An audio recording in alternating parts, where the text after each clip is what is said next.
할머니 괜찮으세요? 정신 차리세요. 10만 원. 그것은 유태연이 가진 전부였습니다. 하지만 그는 눈 속에 쓰러진 낯선 할머니를 위해 그 돈을 건넸죠. 24시간 뒤 벤츠를 타고 나타난 그 할머니는 대한전기산업의 회장 부인이었습니다. 그리고 그날 저녁 성북동 저택에서 태연은 자신이 2년간 숨겨온 연인의 부모를 마주했습니다. 내 딸은 안 돼. 당신과는 신분이 달라. 회장의 냉정한 선언 이후 태연의 인생은 송전선처럼 끊어지고 말았습니다.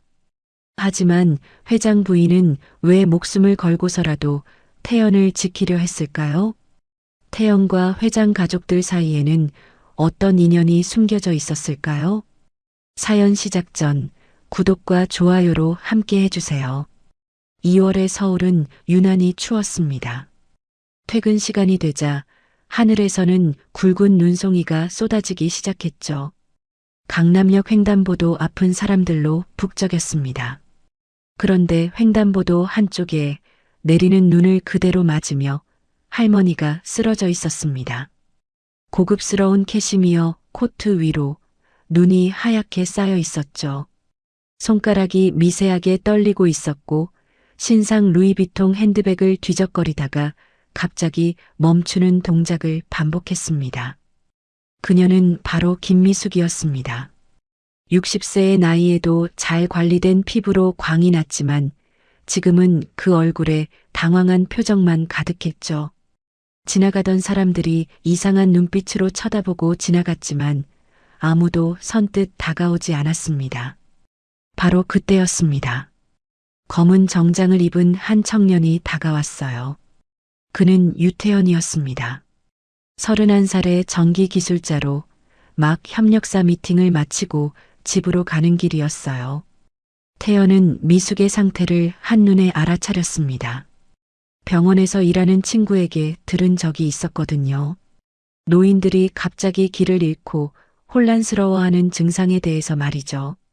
그는 망설임 없이 자신의 우산을 미숙 위에 씌워주었습니다. 할머니, 눈이 너무 많이 와요. 괜찮으세요? 미숙이 천천히 고개를 들어 태연을 바라봤습니다. 초점 없는 눈동자가 불안하게 흔들렸어요. 내가 왜 여기 있었더라? 목소리가 작게 떨렸습니다. 태연은 차분하게 물었어요. 댁이 어디신지 기억나세요? 미숙은 고개를 저었습니다. 핸드백을 열어 뭔가를 찾으려 했지만 손이 계속 떨려서 지갑도 제대로 꺼내지 못했죠. 태연은 조심스럽게 물었습니다. 휴대폰 있으세요? 가족분께 연락드릴게요. 미숙이 떨리는 손으로 건네는 핸드폰을 받아든 후 태연은 연락처를 확인했습니다. 1번에 저장된 번호를 눌렀어요. 신호음이 2번 울리자 낮고 묵직한 남자 목소리가 들렸습니다. 여보, 어디야? 왜 이렇게 안 들어와? 목소리에는 걱정과 짜증이 섞여 있었어요. 태연이 조심스럽게 말했습니다. 안녕하세요. 저는 지나가던 사람인데요. 사모님께서 강남역 횡단보도에서 길을 잃으신 것 같아서 연락드렸습니다. 전화 너머로 잠깐 침묵이 흘렀습니다. 그리고 다급한 목소리가 들렸어요. 아내가 지금 괜찮습니까? 다친 곳은 없나요? 네, 다치신 곳은 없으세요. 제가 택시 태워드리려고 하는데 댁 주소를 알 수 있을까요? 회장이 주소를 불러주었습니다. 성북동의 고급 주택가였어요. 태연은 주소를 받아 적으며 말했습니다. 제가 지금 택시에 태워드릴게요. 걱정 마세요. 정말 감사합니다. 나중에 꼭 살해하겠습니다. 에이, 아닙니다. 그럼 수고하세요. 태연은 전화를 끊고 미숙을 부축했습니다. 눈은 계속 내리고 있었고 미숙의 얼굴은 점점 창백해지고 있었어요. 할머니, 택시 타고 집에 가실게요. 할아버지가 기다리고 계세요. 미숙이 고개를 끄덕였습니다. 태연은 미숙의 팔을 살짝 잡고 도로 쪽으로 나갔어요. 마침 빈 택시가 지나가고 있었습니다. 태연이 손을 들자 택시가 멈췄죠. 택시 문을 열고 미숙을 조심스럽게 태웠습니다. 그리고 택시기사님께 주소를 말했죠. 성북동까지 가셔야 합니다. 기사님이 미터기를 보더니 말했습니다. 거기까지면 3만 원 정도 나올 텐데 현금 있으세요? 미숙이 핸드백을 뒤적였지만 현금은 없었습니다. 카드만 가득했죠. 기사님이 난감한 표정을 지었어요. 카드 결제기가 고장나서 현금만 돼요. 태연은 주머니를 뒤적였습니다.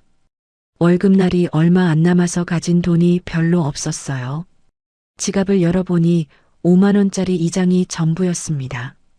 이 돈은 어머니 병원비로 쓰려고 아껴둔 거였죠. 하지만 태연은 망설임 없이 10만 원을 봉투에 넣어서 미숙에게 건넸어요. 이거 택시비로 쓰세요. 남은 건 그냥 가지세요.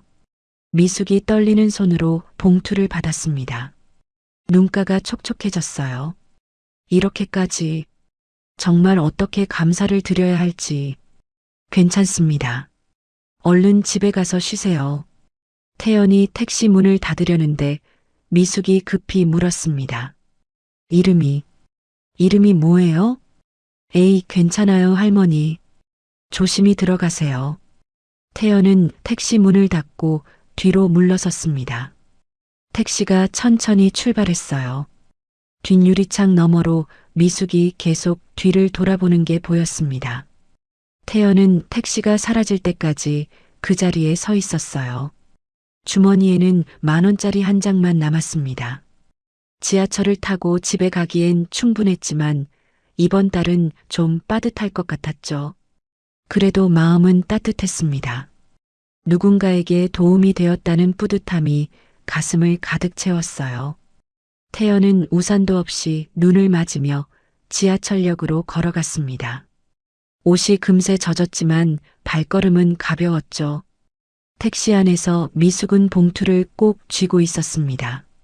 정신이 돌아오면서 오늘 있었던 일이 선명하게 기억났어요. 낯선 청년이 우산을 씌워주던 순간 따뜻한 목소리로 걱정해주던 모습, 그리고 망설임 없이 10만 원을 내주던 손길까지. 태성전력. 봉투에 적힌 회사 이름을 읽으며 미숙은 중얼거렸습니다. 청년은 이름을 알려주지 않았지만 이 봉투가 단서가 될 것 같았어요. 집에 도착한 미숙을 보고 회장이 급히 나왔습니다. 당신 괜찮아? 병원 가봐야 하는 거 아니야? 괜찮아요. 그보다 정말 좋은 청년이 도와줬어요. 미숙이 봉투를 보여주며 말했습니다. 택시비도 이 청년이 내줬어요. 회장이 봉투를 받아들었습니다. 태성전력이라는 글씨가 선명하게 보였어요. 내일 당장 찾아가서 살해해야겠군. 그런데 이름을 안 알려줬어요. 그냥 지나가던 사람이라고만. 회장이 봉투를 내려다보며 말했습니다. 태성전력이면 찾을 수 있을 거야. 이런 은혜는 꼭 갚아야지. 그날 밤 미숙은 침대에 누워서도 그 청년의 얼굴이 계속 떠올랐습니다. 눈을 맞으며 우산을 씌워주던 따뜻한 손길이 잊혀지지 않았어요. 내일 꼭 찾아가서 감사 인사를 해야겠어. 미숙은 그렇게 결심했습니다. 그녀는 몰랐죠. 이 작은 만남이 앞으로 펼쳐질 거대한 인연의 시작이라는 것을요. 그리고 그 청년이 바로 자신의 딸이 사랑하는 사람이라는 것도요. 다음 날 아침 8시였습니다. 태성전력 사무실은 이제 막 하루를 시작하는 중이었어요. 직원들이 하나둘 출근하며 커피를 내리고 있었죠. 태연은 이미 자리에 앉아 설계도면을 검토하고 있었습니다. 어제 10만 원을 써버린 탓에 점심값도 아껴야 했지만 그래도 마음은 가벼웠어요. 그때 창밖에서 직원들이 웅성거리는 소리가 들렸습니다. 태연이 고개를 들어 밖을 내다봤어요. 검은색 벤츠 한 대가 회사 앞에 멈춰 서 있었습니다. 이 동네에서 벤츠를 보는 건 정말 드문 일이었거든요. 태성전력은 구로공단 근처의 작은 건물에 있었고 주변은 온통 공장과 창고뿐이었으니까요. 운전기사가 내려서 뒷문을 열었습니다. 그리고 고급스러운 모피 코트를 입은 여성이 내렸어요. 바로 미숙이었습니다. 한 손에는 큰 과일 바구니를 들고 있었고 다른 손에는 현대 백화점 쇼핑백이 들려 있었죠. 사무실 안이 순식간에 술렁거렸습니다. 직원들이 창문에 붙어서 구경하기 시작했어요. 야, 저 벤츠 3억짜리 아니야? 저분 누구야? 우리 회사에 저런 고객이 있었나? 미숙이 회사 현관문을 열고 들어왔습니다. 접수대에 앉아있던 막내 직원이 황급히 일어나 인사했어요. 어서 오세요. 무엇을 도와드릴까요? 미숙이 부드럽게 미소 지으며 물었습니다. 혹시 유태연 팀장님 계신가요? 막내 직원의 눈이 휘둥그레졌어요. 태연을 찾는 부자 손님이라니. 급히 손가락으로 태연을 가리켰습니다. 저기 저분이 유태연 팀장님이세요. 미숙이 태연을 보자 얼굴이 환하게 밝아졌습니다. 빠른 걸음으로 다가왔어요. 태연은 당황해서 자리에서 벌떡 일어났습니다. 어제 그 할머니? 미숙이 깊이 고개를 숙였습니다. 60세의 나이에 그것도 재벌가 사모님이 이렇게 인사를 하다니. 주변 직원들이 모두 놀라서 입을 벌렸어요. 어제는 정말 감사했어요. 덕분에 무사히 집에 갔답니다. 태연이 황급히 손을 저었습니다. 아니에요. 별일 아니었어요. 이렇게까지 오실 필요 없었는데. 미숙이 과일 바구니를 내밀었습니다. 샤인머스켓과 한라봉, 애플망고 같은 비싼 과일들이 가득했어요. 이건 감사의 표시예요. 직원분들과 나눠 드세요. 그리고 쇼핑백도 태연에게 건넸습니다. 안에는 고급 정장 한 벌이 들어 있었어요. 어제 옷이 눈에 젖은 걸 봤어요. 이거라도 받아주세요. 태연이 당황해서 뒤로 물러섰습니다. 이건 너무 과하신데요. 이런 건 받을 수 없습니다. 미숙이 태연의 손을 잡았어요. 따뜻하고 부드러운 손이었습니다. 젊은이, 어제 10만 원 택시비 내준 거 알아요. 덕분에 제가 무사히 집에 올 수 있었어요. 태연이 머쓱하게 웃었습니다. 그냥 당연한 일을 한 것뿐이에요. 미숙이 진지한 표정으로 말했습니다. 요즘 세상에 당연한 일을 하는 사람이 얼마나 있겠어요. 게다가 10만 원은 작은 돈이 아니잖아요. 주변 직원들이 수군거렸습니다. 태연이 어제 10만 원을 썼다는 얘기에 모두 놀랐죠. 태연 월급이 많지 않다는 걸 다들 알고 있었거든요. 미숙이 갑자기 생각난 듯 말했어요. 그런데 정말 미안한데 혹시 시간 되시면 우리 집에 한번 오실 수 있어요? 남편이 꼭 감사 인사를 하고 싶다고 했거든요. 태연이 손사래를 쳤습니다. 정말 괜찮습니다. 이미 충분히. 제발 부탁이에요. 저녁 식사라도 대접하고 싶어요. 오늘 저녁 7시 어떠세요? 미숙의 간절한 눈빛에 태연은 거절하기 어려웠습니다. 게다가 사장님도 옆에서 눈짓을 하고 있었어요. 이런 부자 손님과 연이 닿으면 회사에도 좋을 거라는 계산이었죠. 네. 그럼 잠깐만 들르겠습니다. 미숙이 활짝 웃으며 명함을 건넸어요. 거기엔 주소가 적혀 있었습니다. 성북동의 으리으리한 저택이었죠. 7시에 기다릴게요. 꼭 오세요. 미숙이 나가고 난 뒤 사무실은 난리가 났습니다. 모두가 태연을 둘러싸고 질문을 쏟아냈어요. 야, 너 대박이다. 저 할머니 누군지 알아? 성북동이면 진짜 부자 동네잖아. 태연은 그저 어리둥절할 뿐이었습니다. 그냥 길 잃은 할머니를 도와드렸을 뿐인데 일이 이렇게 커질 줄은 몰랐거든요. 저녁 7시가 가까워졌습니다. 태연은 깨끗한 셔츠로 갈아입고 성북동으로 향했어요. 지하철과 버스를 갈아타며 1시간이 걸렸습니다. 성북동에 도착하자 분위기가 완전히 달랐어요. 높은 담장과 큰 대문들, 그리고 조용한 거리. 여기가 같은 서울인가 싶을 정도였죠. 미숙이 알려준 주소를 찾아가자 거대한 저택이 나타났습니다. 대문 앞에는 경비원이 서 있었어요. 어떻게 오셨습니까? 저, 유태연입니다. 사모님이 초대하셔서. 경비원이 무전기로 확인한 뒤 대문을 열어주었습니다. 태연은 긴장된 마음으로 안으로 들어갔어요. 정원은 축구장만큼 넓었고 저택은 3층짜리 대리석 건물이었습니다. 현관문이 열리고 미숙이 나왔어요. 어서 와요. 기다리고 있었어요. 태연이 어색하게 인사했습니다. 초대해 주셔서 감사합니다. 집 안으로 들어가자 더욱 놀랐습니다. 천장에는 거대한 샹들리에가 달려 있었고 벽에는 비싼 그림들이 걸려 있었어요. 식당으로 안내되자 긴 테이블에 온갖 음식이 차려져 있었습니다. 이렇게까지 준비하실 필요 없었는데. 미숙이 웃으며 의자를 가리켰어요. 앉아요. 곧 우리 남편도 오고 딸도 올 거예요. 태연이 의자에 앉자마자 누군가 식당으로 들어왔습니다. 태연은 그 순간 숨이 멎는 것 같았어요. 들어온 사람은 바로 은서였거든요. 은서도 태연을 보자 눈이 휘둥그레졌습니다. 엄마, 오늘 손님이. 은서의 말이 끝나기도 전에 두 사람의 눈이 마주쳤습니다. 시간이 멈춘 것 같았어요.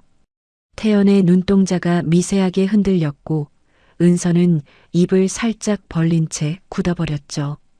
그 짧은 순간 두 사람 사이에 흐르는 미묘한 공기를 미숙은 놓치지 않았습니다.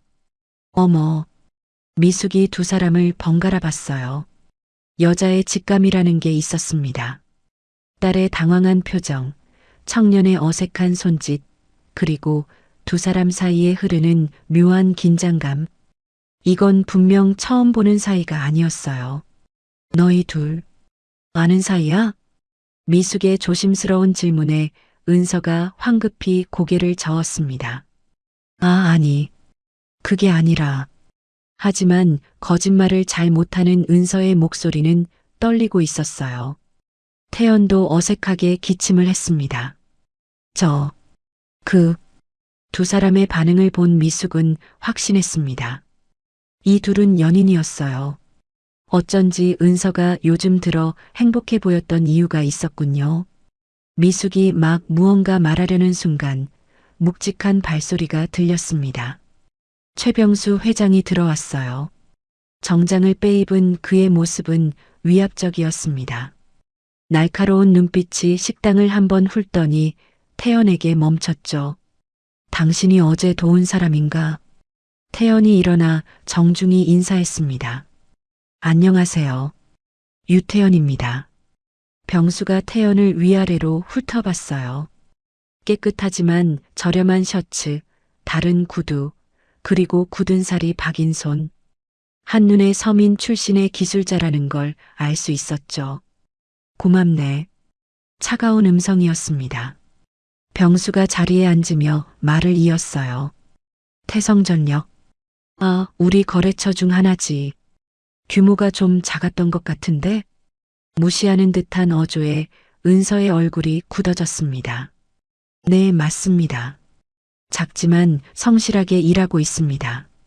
병수가 와인잔을 돌리며 은서를 쳐다봤습니다. 그리고 다시 태연을 봤어요.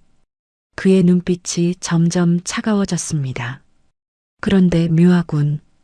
우리 딸이 당신을 보는 눈빛이 남다른데? 순간 식당 안이 얼어붙었습니다.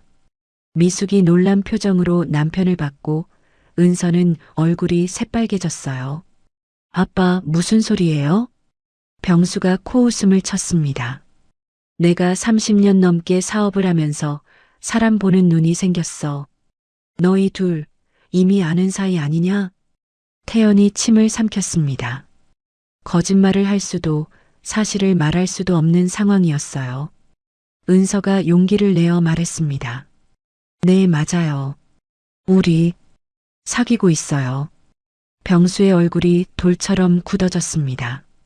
와인잔을 탁자에 내려놓는 소리가 크게 울렸어요. 얼마나 됐지? 2년이요. 2년. 병수가 차가운 눈으로 태연을 봤습니다. 그래서 우리 집안 재산이 탐나서 접근한 건가? 태연이 단호하게 고개를 저었어요. 아닙니다. 저는 은서 씨가 재벌집 딸인 줄도 몰랐습니다. 그걸 누가 믿나? 아빠. 은서가 소리쳤지만 병수는 계속 말했습니다. 당신이 어제 도운 사람이 내 아내요. 그리고 이 아이가 내 딸이요. 그런데 이게 우연이라고? 계획적이었던 거 아닌가? 태연이 억울한 표정을 지었어요. 정말 우연이었습니다. 저도 오늘 와서야 알았어요. 미숙이 남편을 말렸습니다. 여보, 너무 심하게 말하지 마세요. 날 도와준 은인인데 그렇게 대하면 안 되죠. 병수가 아내를 쳐다봤어요. 당신은 너무 순진해. 세상은 착한 마음만으로 굴러가지 않아. 그리고 다시 태연을 봤습니다. 젊은이, 솔직히 말하지. 내 딸은 안 돼. 신분이 맞지 않아. 은서가 눈물을 글썽이며 말했어요. 아빠, 지금이 무슨 조선시대예요? 신분이 뭐가 중요해요? 중요하지. 너는 대한전기산업 상속자야. 그런데 하청업체 직원과 결혼한다? 세상이 뭐라고 하겠어? 병수가 차갑게 말했습니다. 오늘은 가는 게 좋겠군. 그리고 앞으로 내 딸과 만나지 마시게. 은서가 울먹이며 태연의 팔을 잡았어요. 오빠. 태연이 은서의 손을 살짝 뿌리쳤습니다. 그리고 병수를 똑바로 봤어요. 회장님 말씀 잘 들었습니다. 하지만 한 가지만 말씀드리겠습니다. 병수가 눈썹을 치켜 올렸어요. 뭔가? 저는 돈이나 지위를 보고 은서 씨를 만난 게 아닙니다. 진심으로 사랑합니다. 그리고 언젠가는 제 진심을 인정받을 날이 올 거라 믿습니다. 태연이 미숙에게 인사했어요. 초대해 주셔서 감사했습니다. 그럼 실례하겠습니다. 태연이 집을 나가자 은서가 따라가려 했습니다. 하지만 병수가 막았어요. 앉아 있어. 은서가 주저앉아 울기 시작했습니다. 미숙이 딸을 안아주며 남편을 원망스럽게 봤어요. 여보, 너무했어요. 병수가 차갑게 말했습니다. 나는 내 딸을 위해서 하는 말이야. 신분이 다른 사람과 결혼해서 행복한 경우를 본 적 있어? 미숙이 한숨을 쉬었어요. 그래도 그 청년은 좋은 사람이에요. 제가 봤어요. 좋은 사람? 세상에 좋은 사람만으로는 살 수 없어. 현실을 봐야지. 병수가 자리에서 일어났습니다. 은서, 내일부터 그 사람과 연락 끊어. 안 그러면 내가 직접 나설 거야. 은서가 울먹이며 소리쳤어요. 아빠가 뭔데요? 내 인생이에요. 네 인생? 너는 내 딸이고 대한전기산업의 상속자야. 그에 맞는 책임이 있어. 병수는 서재로 나갔습니다. 무거운 침묵이 남았어요. 은서는 계속 울고 있었고 미숙은 딸을 달래며 마음 아파했습니다. 한편 태연은 집으로 가는 버스 안에서 복잡한 마음이었어요. 은서의 정체를 알게 되고 은서 아버지가 반대할 줄은 알았지만 직접 듣고 나니 가슴이 아팠습니다. 하지만 포기할 수는 없었어요. 은서를 진심으로 사랑했으니까요. 휴대폰이 울렸습니다. 은서였어요. 오빠 미안해요. 아빠가 너무 심하게 말했죠? 괜찮아. 예상했던 일이야. 우리 어떻게 해야 할까? 태연이 창밖을 보며 말했어요. 시간이 걸리더라도 인정받고 싶어. 정정당당하게. 은서가 울먹이며 말했습니다. 고마워요. 나도 포기하지 않을게요. 두 사람은 서로를 믿기로 했습니다. 비록 앞길은 험난하겠지만 사랑은 모든 것을 이길 수 있다고 믿었으니까요. 저녁 식사 사건이 있은 지 일주일이 지났습니다. 태연과 은서는 몰래 연락을 주고받았지만 만나지는 못했어요. 회장의 반대가 너무 강했기 때문이었죠. 그러던 어느 토요일 오후 태연에게 예상치 못한 전화가 걸려왔습니다. 태연 씨, 저 은서 엄마예요. 미숙의 목소리였습니다. 태연이 놀라서 자리에서 벌떡 일어났어요. 아, 네. 안녕하세요. 그런데 지금 급한 일이 생겼어요. 우리 별장에 전기 사고가 났는데 주변 전기업체가 주말이라 일을 안 하네요. 혹시 와주실 수 있어요? 태연이 잠시 망설였습니다. 하지만 미숙의 목소리가 너무 다급했어요. 폭우 때문에 정전이 됐는데 발전기도 작동을 안 한대요. 은서도 같이 있어서 걱정이에요. 은서가 있다는 말에 태연의 마음이 급해졌습니다. 어디신지 주소 보내주세요. 지금 바로 가겠습니다. 태연은 작업 도구를 챙겨서 회사 트럭을 몰고 출발했어요. 하늘에서는 장대비가 쏟아지고 있었습니다. 와이퍼를 최고 속도로 작동시켜도 앞이 잘 보이지 않을 정도였죠. 양평에 있는 별장까지는 1시간이 걸렸습니다. 별장에 도착하자 대문 앞에 미숙이 우산을 쓰고 서 있었어요. 태연 씨, 와주셔서 정말 감사해요. 상황이 어떻게 되죠? 조금 전부터 갑자기 전기가 나갔어요. 비상 발전기도 작동을 안 하고요. 태연이 작업복으로 갈아입으며 물었습니다. 회장님도 계신가요? 미숙이 고개를 끄덕였어요. 네, 서재에 계세요. 아직은 태연 씨가 온 걸 모르실 거예요. 태연은 빠르게 전기실로 향했습니다. 문을 열자 타는 냄새가 났어요. 분명히 어디선가 누전이 일어난 것 같았습니다. 누전 위치를 찾아야 해요. 설계도면 있으세요? 미숙이 고개를 저었습니다. 그런 건 없어요. 이 별장은 20년 된 건물이라. 태연이 벽에 붙은 배전반을 열었어요. 복잡한 전선들이 엉켜 있었지만 태연의 눈에는 문제가 보였습니다. 비라인에 문제가 있네요. 누전 위치 비라인입니다. 태연이 차단기를 내리려는 순간 밖에서 큰 소리가 들렸어요. 뭐 하는 거야? 누가 함부로 만지라고 했어. 회장이었습니다. 빗물에 젖은 채로 화난 표정을 짓고 있었어요. 태연 씨를 제가 불렀어요. 미숙이 급히 설명했지만 회장은 여전히 화가 나 있었습니다. 내가 뭐라고 했소? 이 녀석과 엮이지 말라고 했잖아. 회장이 태연에게 다가왔어요. 그런데 그때 갑자기 발을 헛디뎠습니다. 빗물에 미끄러진 거였어요. 균형을 잃은 회장이 옆에 있던 철제 난간을 잡으려 했습니다. 태연의 눈이 휘둥그레졌어요. 그 철제 난간은 전기가 흐르는 곳과 연결되어 있었거든요. 누전이 일어난 상태에서 젖은 손으로 잡으면 감전될 수 있었습니다. 위험합니다.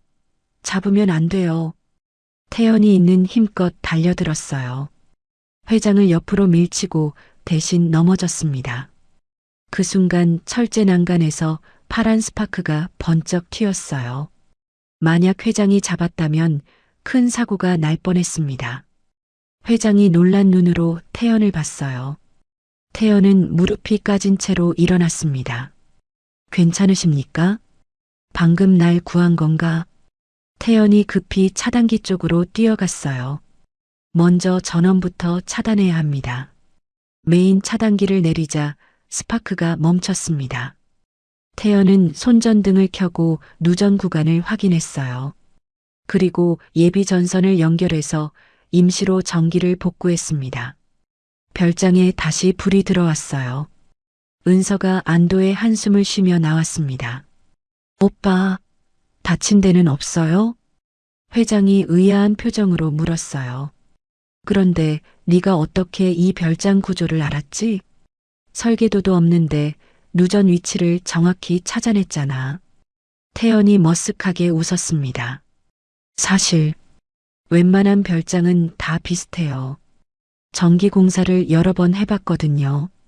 특히 이 구조는 제가 설계 공부할 때 봤던 전형적인 구조예요. 회장의 눈이 커졌어요.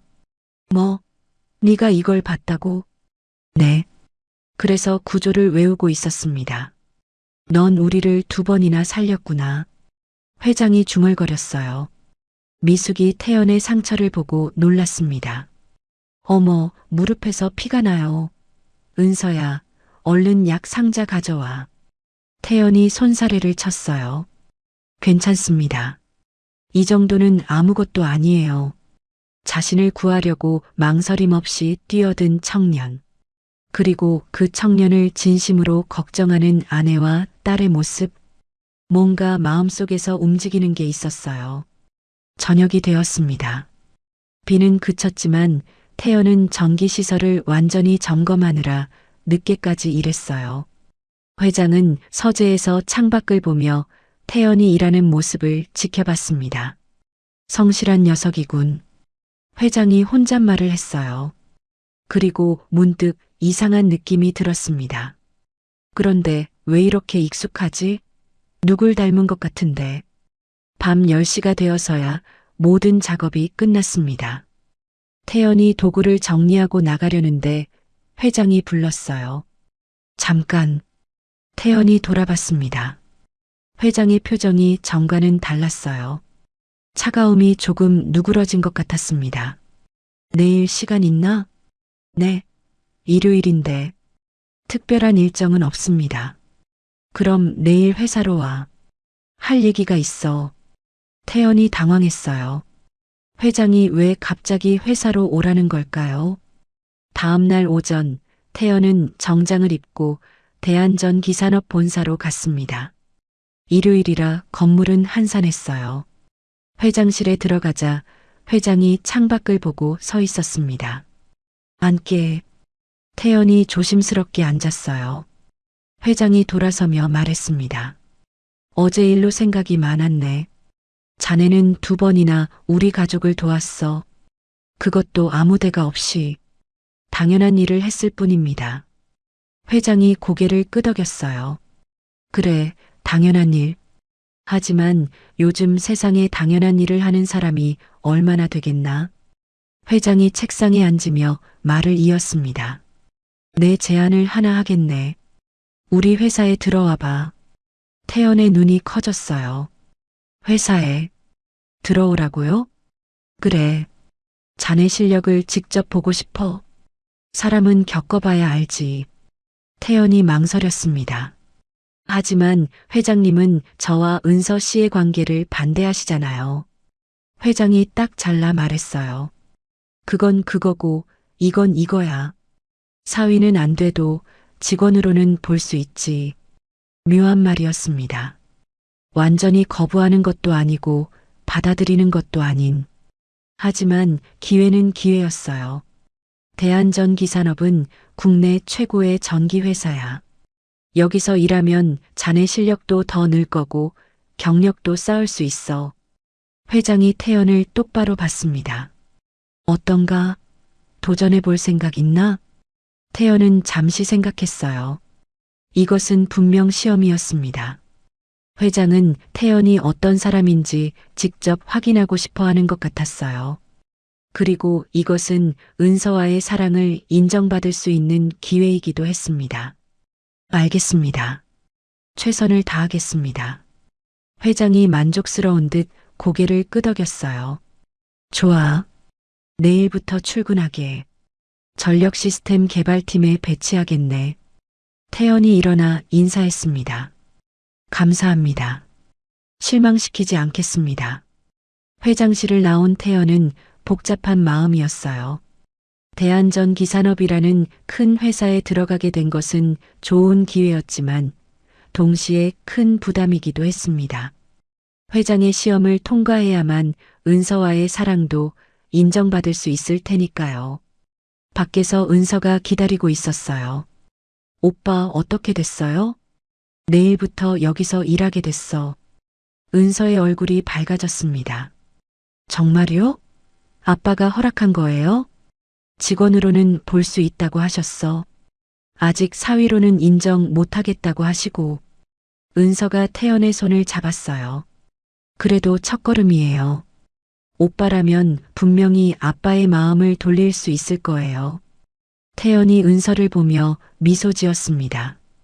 응, 최선을 다해볼게. 다음 날 아침 7시, 태연은 평소보다 1시간 일찍 일어났습니다. 거울 앞에 서서 새로 산 정장을 입어보았어요. 넥타이를 매고 풀기를 3번이나 반복했죠. 손이 미세하게 떨렸습니다. 대한전기산업이라는 대기업에 첫 출근하는 날이었으니까요.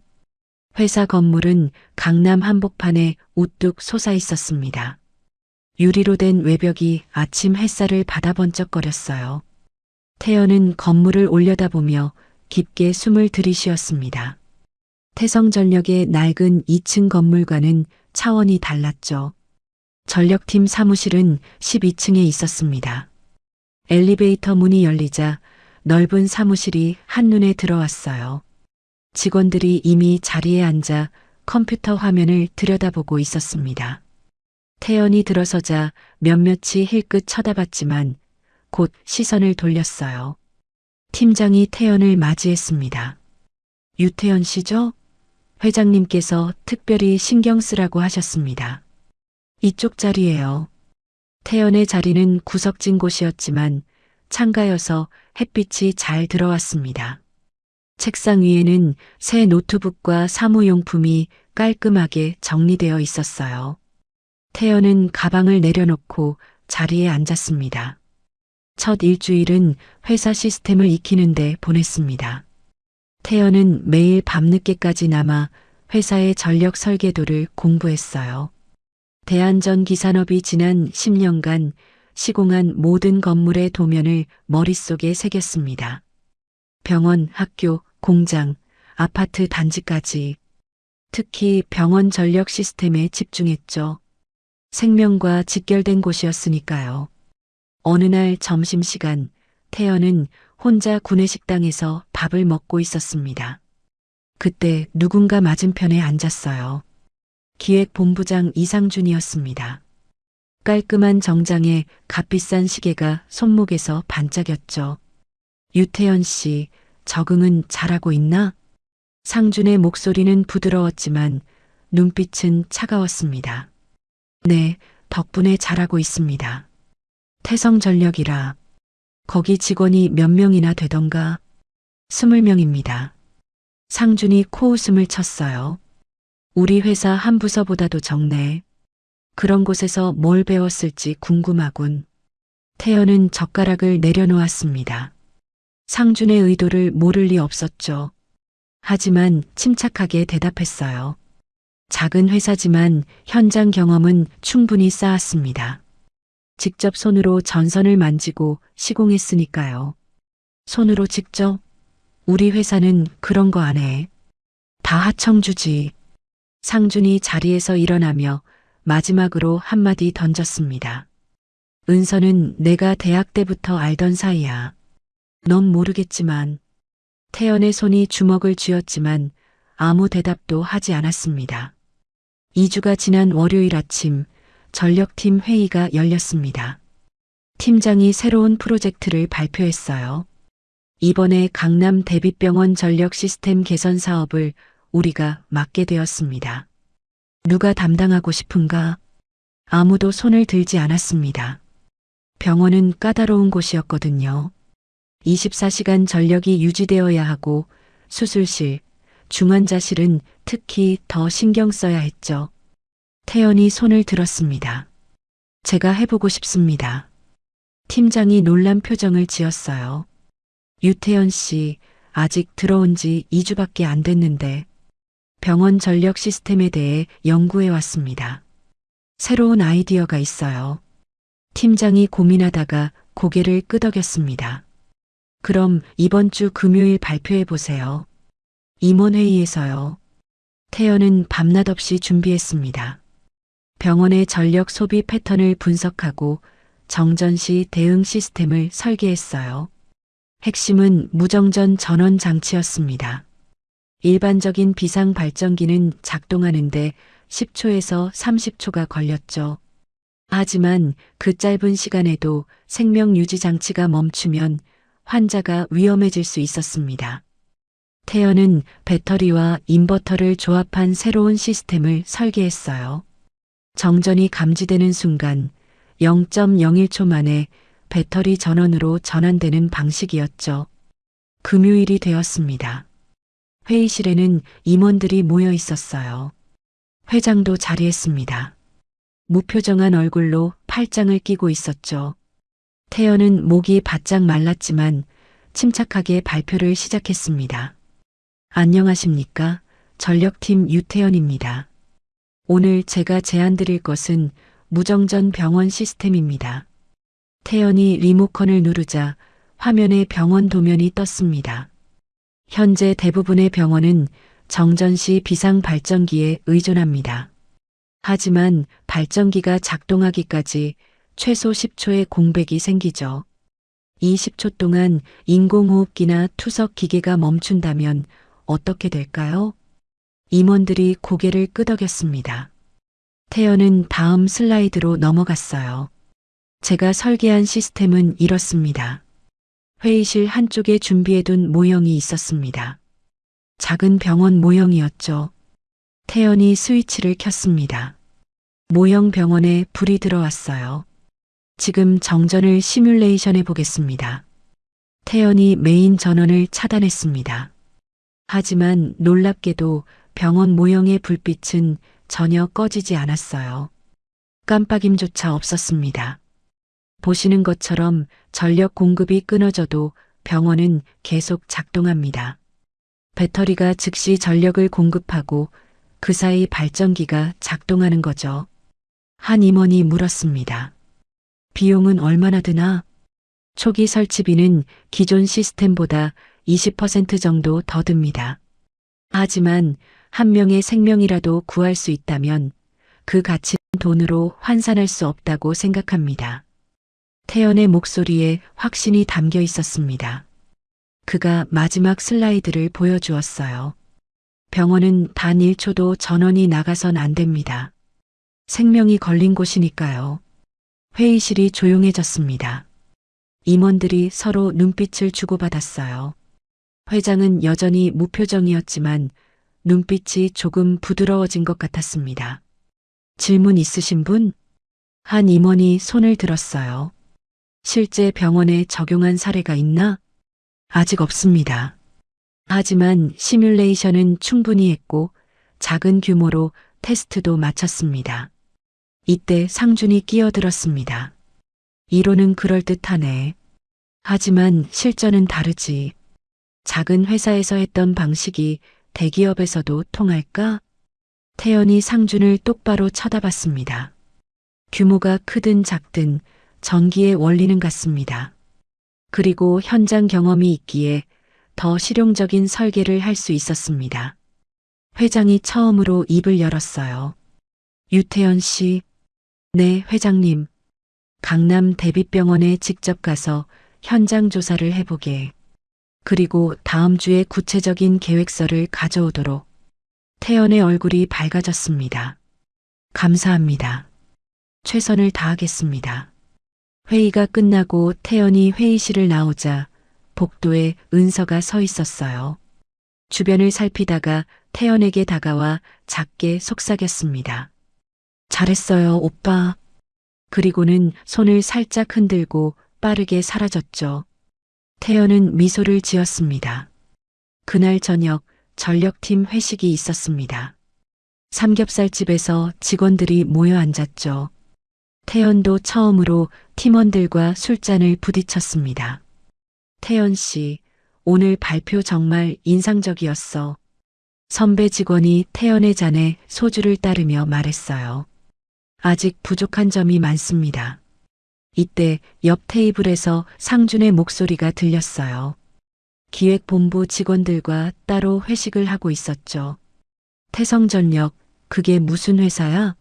겨우 중소기업 출신 주제에 우리 회사 아이디어를 낸다고? 상준의 목소리가 일부러 크게 들리도록 말하는 것 같았습니다. 주변이 조용해졌어요. 태연은 잔을 내려놓고 일어났습니다. 상준 쪽으로 걸어갔죠. 분위기가 긴장되었습니다. 본부장님, 상준이 고개를 돌렸어요. 왜? 제가 어느 회사 출신이든 좋은 아이디어는 좋은 거 아닙니까? 환자의 생명을 구하는데 회사 규모가 무슨 상관입니까? 상준이 자리에서 벌떡 일어났습니다. 얼굴이 붉어져 있었어요. 너 같은 놈이 은서 옆에 있는 게 난 마음에 안 들어.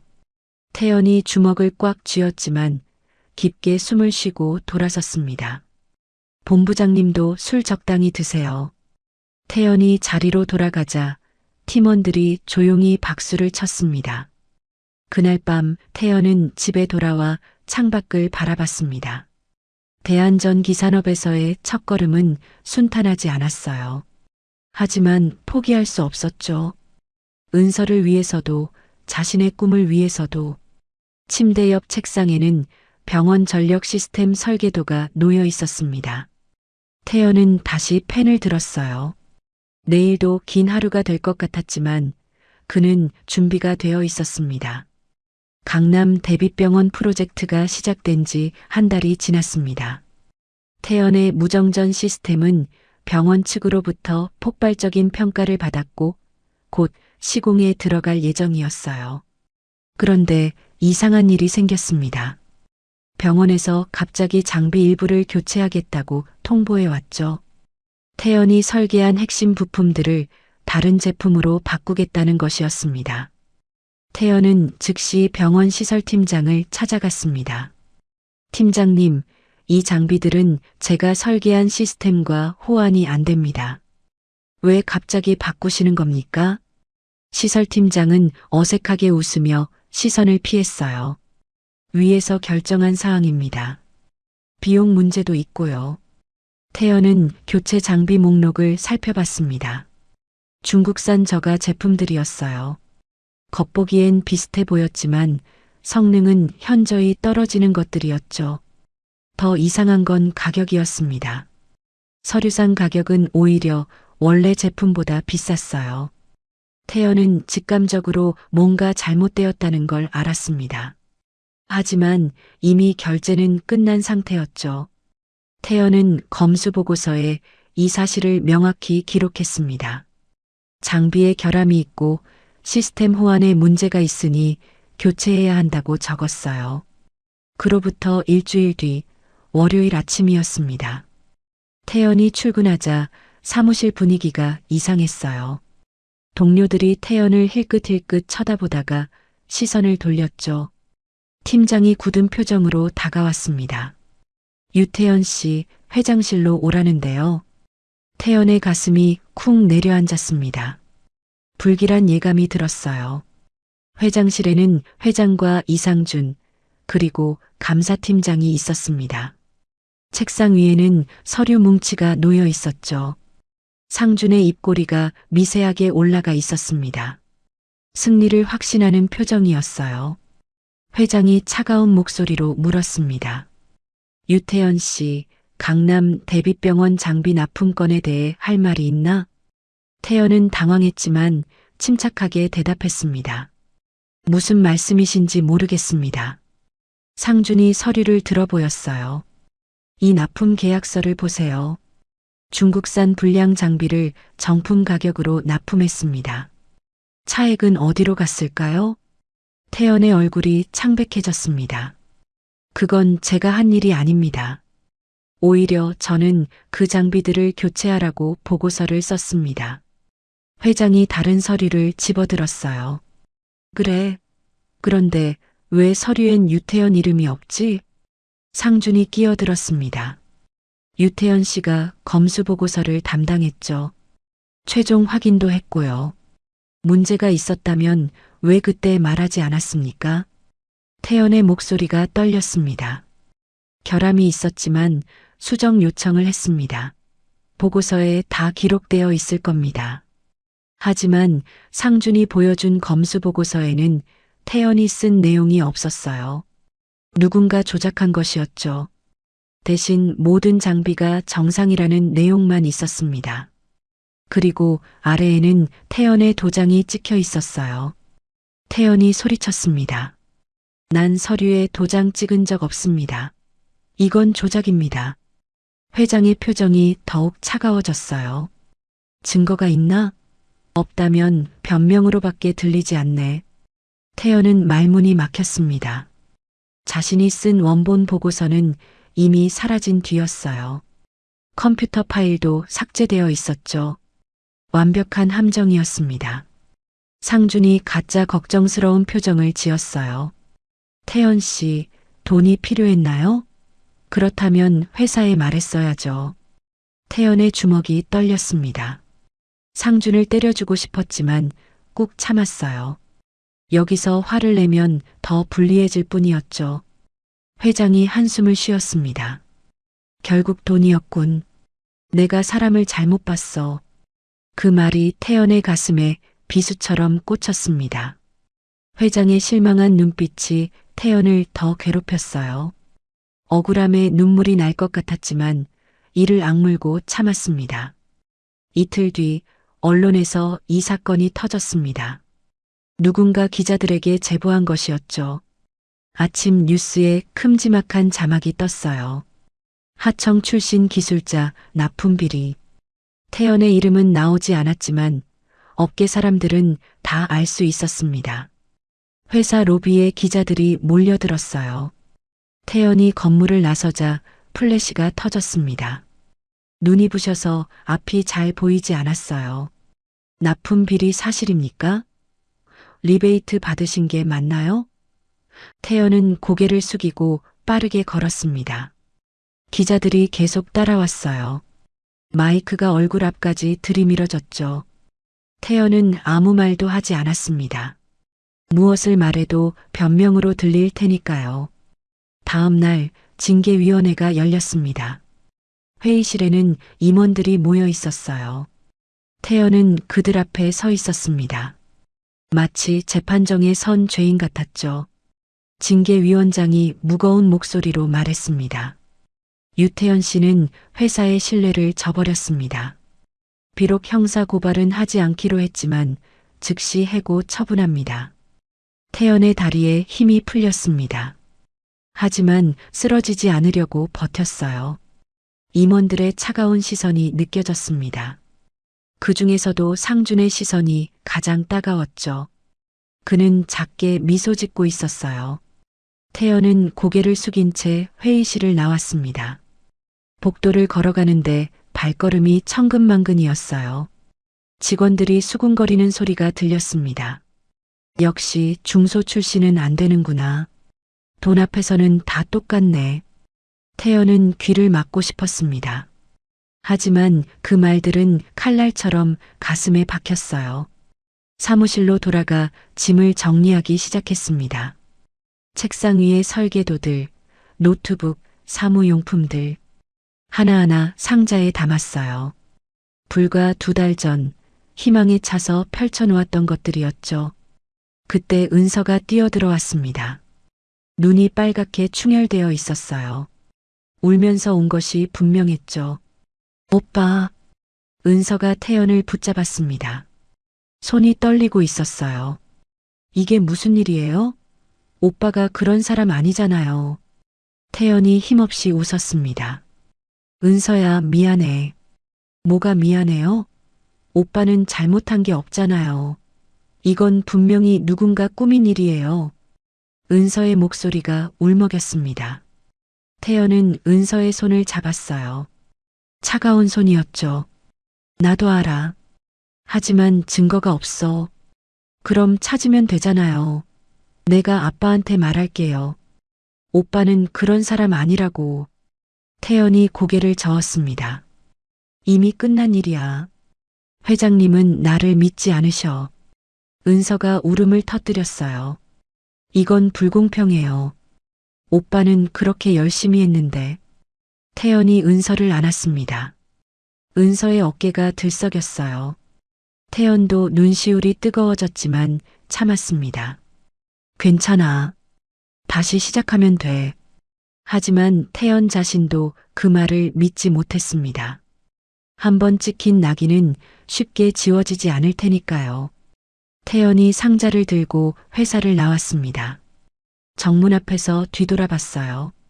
높은 건물이 하늘을 찌를 듯 서 있었죠. 2달 전엔 희망의 상징이었는데 이제는 절망의 벽처럼 느껴졌습니다. 집으로 가는 지하철 안 태연은 멍하니 창밖을 바라봤어요. 터널 속 어둠이 그의 마음 같았습니다. 휴대폰이 울렸지만 받지 않았어요.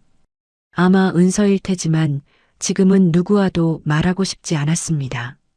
집에 도착한 태연은 상자를 구석에 놓고 침대에 쓰러졌어요. 천장을 바라보며 생각했습니다. 왜 이런 일이 일어났을까? 상주는 왜 자신을 이렇게까지 미워하는 걸까? 답은 간단했습니다. 은서 때문이었죠. 상주는 은서를 포기할 수 없었고 그래서 태연을 제거하려 한 것이었어요. 완벽한 계획이었습니다. 태연은 그 함정에서 빠져나올 방법이 없었죠. 밤이 깊어갔습니다. 태연은 잠들지 못하고 뒤척였어요. 억울함과 분노, 좌절감이 뒤섞여 가슴을 짓눌렀습니다. 하지만 가장 아픈 건 회장의 실망한 눈빛이었어요. 그 눈빛이 계속 떠올라 잠을 이룰 수 없었습니다. 새벽 3시 태연은 일어나 창가에 섰습니다. 도시의 불빛들이 여전히 반짝이고 있었어요. 저 불빛들 중 많은 곳이 그가 설계한 전력 시스템으로 밝혀지고 있을 겁니다. 10년간 쌓아온 경력과 신뢰가 하루아침에 무너졌어요. 태연은 주머니에서 휴대폰을 꺼냈습니다. 은서에게서 온 메시지가 수십 개나 쌓여 있었어요. 걱정하는 내용들이었죠. 하지만 태연은 답장할 용기가 나지 않았습니다. 그때 현관문 벨이 울렸습니다. 새벽에 누가 찾아온 걸까요? 혹시나 은서일까요? 새벽 3시 태연의 초인종이 울렸습니다. 문 밖에는 예상치 못한 방문객이 서 있었어요. 회장의 아내이자 은서의 어머니인 미숙이었습니다. 그녀는 검은색 코트를 걸치고 있었고 얼굴에는 깊은 걱정의 그늘이 드리워져 있었어요. 손에 든 작은 서류 봉투가 가로등 불빛에 희미하게 빛났습니다. 태연은 황급히 그녀를 맞이했습니다. 거실로 안내된 미숙은 소파에 앉아 잠시 숨을 고르더니 봉투를 테이블 위에 조심스럽게 내려놓았어요. 그녀의 손이 미세하게 떨리고 있었습니다. 태연은 차를 내오려 했지만 미숙이 가볍게 손을 저어 만류했어요. 미숙은 천천히 입을 열었습니다. 이상준과 병원 관계자 사이의 수상한 만남에 대한 소문을 들었다는 것이었어요. 미용실에서 우연히 엿들은 대화였지만 그 내용은 심상치 않았습니다. 병원 회계과 직원의 아내가 하는 말에 따르면 이상준이 몇 달 전부터 그 직원과 자주 술자리를 가졌다고 했어요. 그것도 고급 룸살롱에서요. 태연의 눈빛이 달라졌습니다. 지푸라기라도 잡고 싶었던 그에게 한 줄기 빛이 보이기 시작한 것이었어요. 사모님, 위험하실 수 있습니다. 미숙은 부드러운 미소로 대답을 대신했습니다. 그 미소 속에는 흔들리지 않는 결의가 담겨 있었어요. 그녀는 태연의 어깨를 가볍게 두드리며 자리에서 일어났습니다. 가족이니까요. 그 짧은 한마디에 태연은 목이 메었습니다. 아버지 없이 홀어머니와 자란 그에게 가족이라는 단어는 늘 머나먼 것이었어요. 그런데 지금 한 번도 가족이라고 생각해 본 적 없던 이 여인이 그를 가족이라 불러주었습니다. 다음 날 저녁 무렵 미숙은 조용히 움직이기 시작했습니다. 병원 근처 카페에서 한 여인을 만났어요. 회계과 직원의 아내였습니다. 미숙은 능숙하게 대화를 이끌어갔어요. 재벌가 사모님들이 의뢰 그렇듯 가벼운 수다로 시작해서 핵심 정보로 파고 들어가는 기술을 완벽하게 구사했습니다. 30분의 대화 끝에 미숙은 원하던 정보를 모두 얻었어요. 납품 계약서 원본이 병원 지하 창고에 보관되어 있다는 것, 이상준이 직접 서명한 별도의 서류가 존재한다는 것, 그리고 최근 감사가 나올 것 같아 회계과가 발칵 뒤집혔다는 것까지요. 그날 밤 11시 미숙은 검은색 세단을 타고 병원에 도착했습니다. 회장 부인의 깜짝 방문에 병원장이 황급히 나와 영접했어요. 미숙은 태연하게 남편이 병원 전기시설에 관심이 많아서 둘러보러 왔다고 설명했습니다. 병원장은 의아해하면서도 거절할 수 없었어요. 대한전기산업은 병원의 핵심 납품업체였으니까요. 미숙은 병원장의 안내를 받으며 천천히 병원을 둘러봤습니다. 중환자실, 수술실, 응급실을 거쳐 마침내 지하로 향하는 계단 앞에 섰어요. 그녀는 자연스럽게 화장실에 다녀오겠다며 병원장을 먼저 보냈습니다. 홀로 남은 미숙은 재빨리 지하 창고로 향했어요. 어둠 속에서 휴대폰 불빛에 의지해 서류 더미를 뒤지기 시작했습니다. 먼지가 폴폴 날렸고 곰팡이 냄새가 코를 찔렀어요. 하지만 미숙은 멈추지 않았습니다. 30분이 넘는 수색 끝에 드디어 찾아냈어요. 2023년도 납품 계약서 원본이었습니다. 서류를 펼쳐본 미숙의 눈이 커졌습니다. 납품 단가가 실제보다 20%나 부풀려져 있었고 그 차액을 처리한 계좌 내역이 고스란히 첨부되어 있었어요. 무엇보다 중요한 건 서명란이었습니다.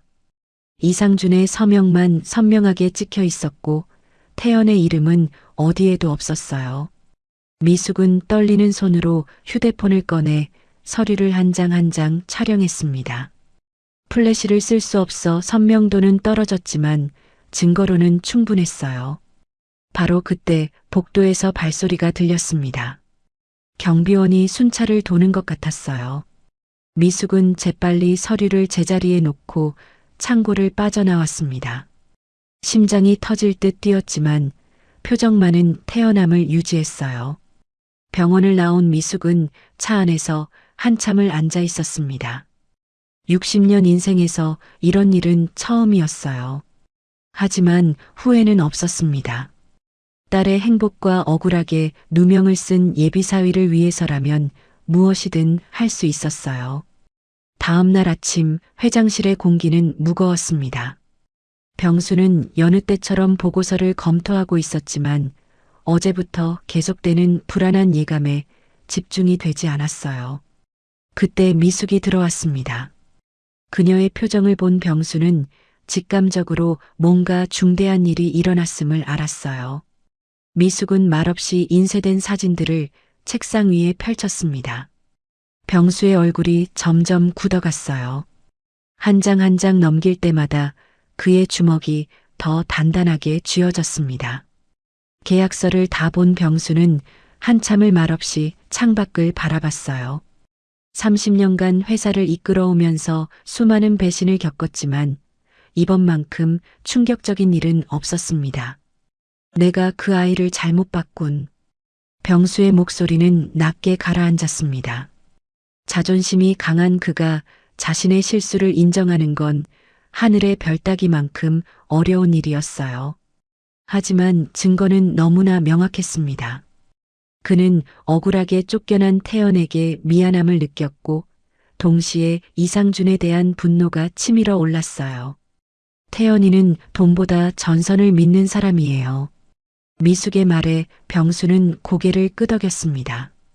그는 즉시 감사팀을 소집했어요. 이상준의 모든 프로젝트를 재조사하라는 특명이 떨어졌습니다. 감사팀은 3일 밤낮을 새우며 조사에 매달렸어요. 결과는 충격적이었습니다. 이상준은 지난 3년간 병원 납품을 통해 20억 원이 넘는 리베이트를 받았어요. 그 돈은 여러 차명 계좌로 분산되었고 일부는 병원 관계자들에게 뇌물로 전달되었습니다. 더 놀라운 건 태연을 모함하기 위해 서류를 조작했다는 증거까지 발견된 것이었어요. 감사보고서를 받아든 병수는 분노를 참을 수 없었습니다. 그는 즉시 이상준을 호출했지만 이미 그는 연락이 두절된 상태였어요. 도망친 것이 분명했습니다.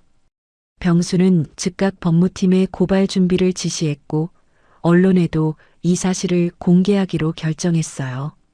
그날 저녁 미숙은 태연에게 전화를 걸었습니다. 모든 진실이 밝혀졌다는 소식을 전하자 전화 너머로 태연의 떨리는 숨소리가 들렸어요. 한참 동안 아무 말도 하지 못하는 태연을 기다리며 미숙은 조용히 말했습니다. 이제 돌아와요. 당신의 자리로. 전화를 끄는 태연은 창가에 서서 한참을 울었습니다. 억울함과 서러움 그리고 감사함이 뒤섞인 눈물이었어요. 그는 주머니에서 아버지가 남긴 낡은 배지를 꺼내 들었습니다. 거꾸로 선 번개 무늬가 달빛에 반짝였어요. 한편 회장실에서는 병수와 미숙이 마주 앉아 있었습니다. 병수는 아내의 손을 잡으며 감사의 마음을 전했어요. 30년을 함께 살면서도 아내가 이렇게 용감하고 지혜로운 사람인 줄 몰랐다고 고백했습니다. 그 아이 당신이 위험해도 살릴 사람이에요.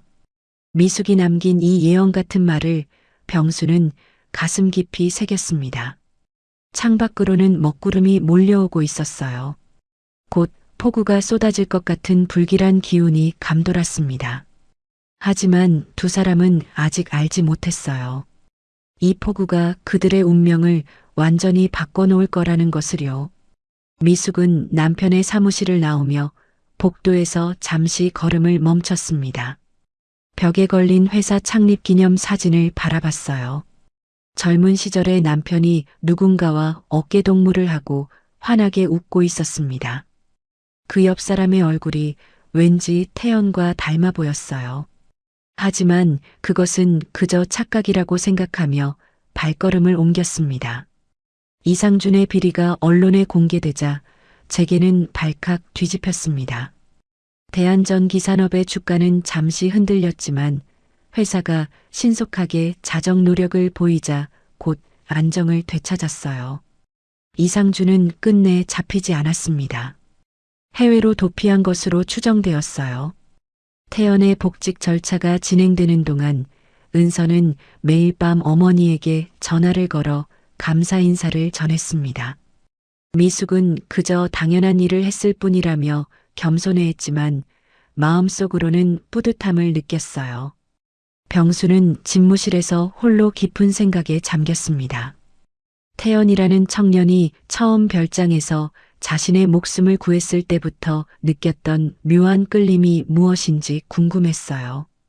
단순히 능력이 뛰어나서만은 아니었습니다. 뭔가 더 깊은 인연이 있는 것 같았어요. 그는 서랍에서 오래된 앨범을 꺼냈습니다. 대학 시절 친구들과 찍은 사진들이었어요. 그 중에서도 가장 아끼는 사진은 절친했던 친구와 함께 찍은 것이었습니다. 그 친구는 일찍 세상을 떠났고 소식이 끊긴 지 오래였어요. 병수는 사진 속 친구의 얼굴을 보며 혼잣말을 중얼거렸습니다.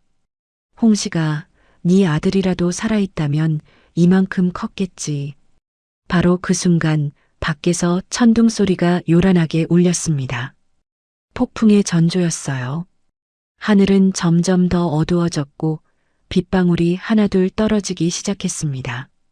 곧 도시 전체를 삼킬 듯한 폭우가 몰려오고 있었어요. 대한전기산업 본사 최상층 회장실에는 늦은 밤임에도 불이 켜져 있었습니다. 병수는 책상 앞에 앉아 감사팀이 넘긴 파일을 다시 한번 검토하고 있었어요. 이상준의 비리 증거들이 빼곡하게 정리되어 있었습니다. 20억이 넘는 리베이트, 위조된 서류들, 그리고 태연을 모함한 정황까지.